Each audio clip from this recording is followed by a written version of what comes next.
देखो, आनंद कब आता है जब तिथियां विशेष वार पर पड़ जाती है, जिसे अभी आ रही है ना, त्रयोदशी तिथि।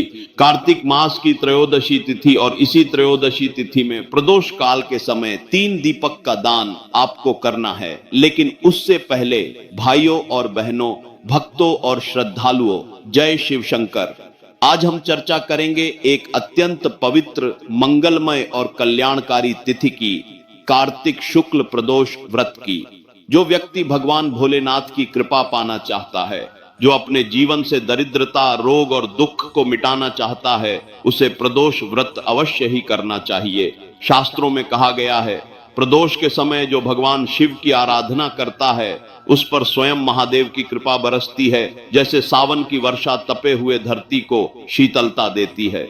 साल 2025 में कार्तिक शुक्ल प्रदोष व्रत का अत्यंत शुभ संयोग बन रहा है। इस बार यह व्रत सोमवार के दिन 3 नवंबर को मनाया जाएगा।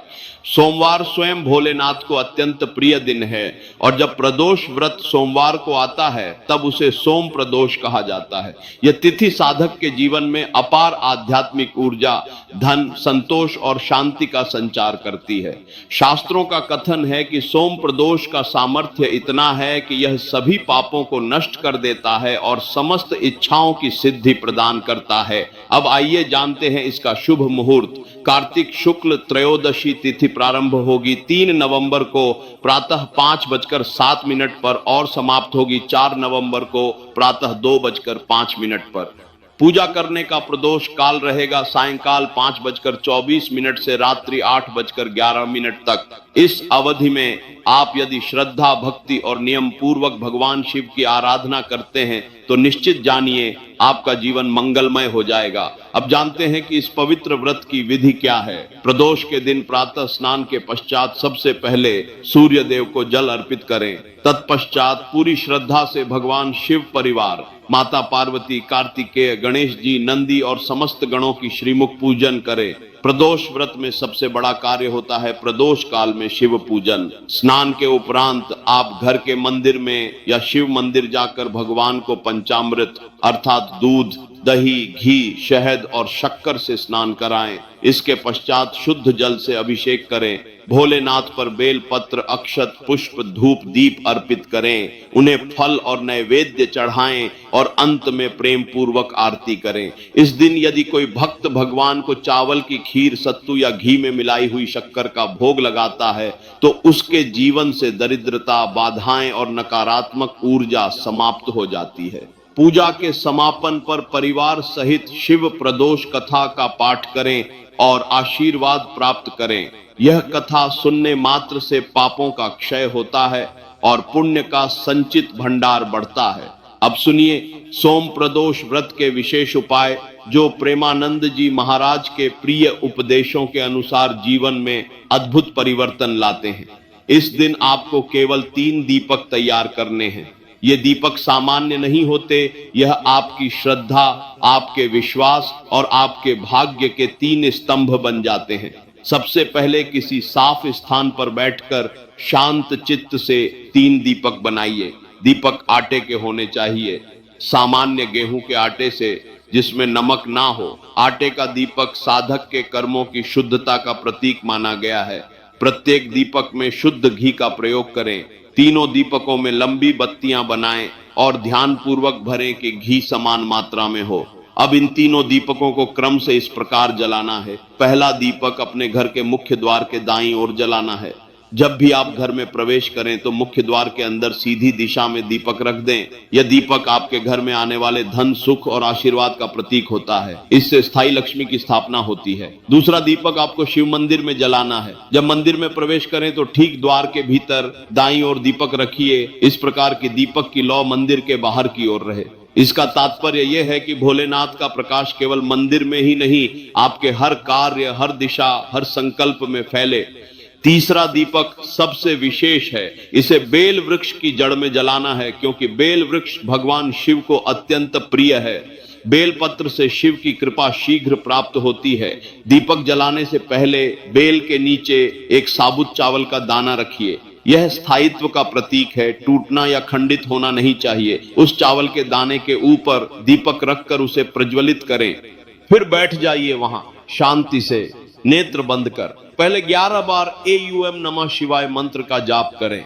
हर बार जब यह मंत्र उच्चारित करें तो सोचिए कि आपकी जीवन की सारी नकारात्मकता, सारे दुहक, सारे कर्ज, सारी चिंताएं सब जलकर राख हो रही हैं। और जब आप मंत्र का अंतिम उच्चारण करते हैं तो वह राख एक दिव्य प्रकाश में बदलकर आपके जीवन को प्रकाशित कर देती है। इसके बाद AUM महालक्ष्मी नमः इस मंत्र का 1100 बार जाप कीजिए।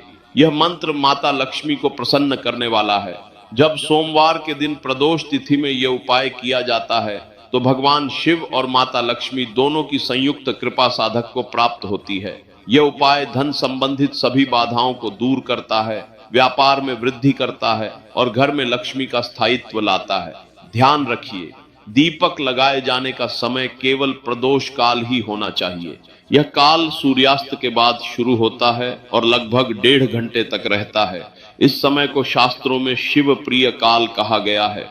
जो व्यक्ति इस समय प्रभु का स्मरण करता है उसकी प्रत्येक प्रार्थना स्वीकार होती है। अब एक और बात बहुत लोग पूछते हैं, अगले दिन दीपक का क्या करना चाहिए? जो दीपक आपने घर पर जलाया था उसे अगले दिन किसी वृक्ष के नीचे रख दें या गौ माता को खिला दें। ऐसा करने से उस दीपक में समाहित पुण्य फलीभूत होता है। प्रिय भक्तों, यह दिन केवल पूजा करने का दिन नहीं बल्कि आत्म साक्षात्कार का अवसर है। जब हम प्रदोष व्रत के दिन दृढ़ संकल्प से संध्या समय शिव परिवार की आराधना करते हैं तो हमारे भीतर देवत्व का संचार होता है। शिव के बिना जीवन अधूरा है और शिव की भक्ति बिना श्रद्धा अधूरी है।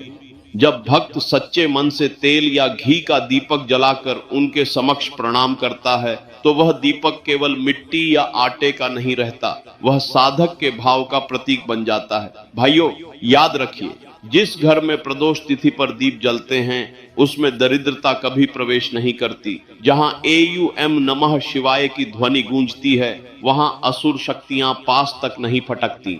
इसलिए अपने घर में इस तिथि को शुद्धता के साथ परिवार सहित पूजा करें। नंदी को गुड़ और जल अर्पित करें। माता पार्वती को सफेद फूल और सुगंधित कपूर चढ़ाएं। शिवलिंग पर बेलपत्र और धतूरा अर्पित करना विशेष शुभ होता है।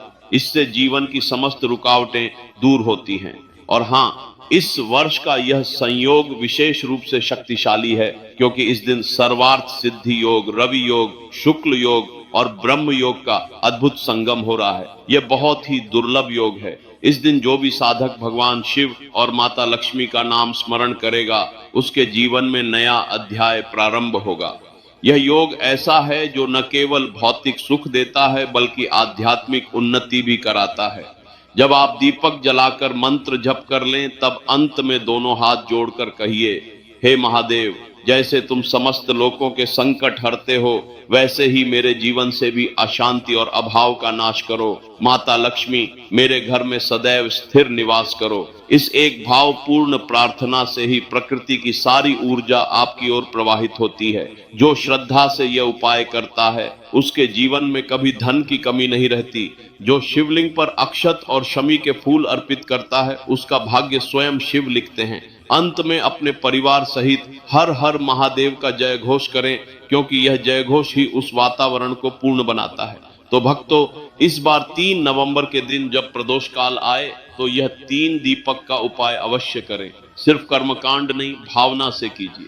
शिव भक्ति केवल रस्म नहीं, यह तो प्रभु से साक्षात्कार का अनुभव है। उस क्षण आप और शिव एक हो जाते हैं और फिर केवल शांति, प्रकाश और आनंद ही शेष रह जाता है। जय शिव शंकर, जय गौरी शंकर, हर हर महादेव।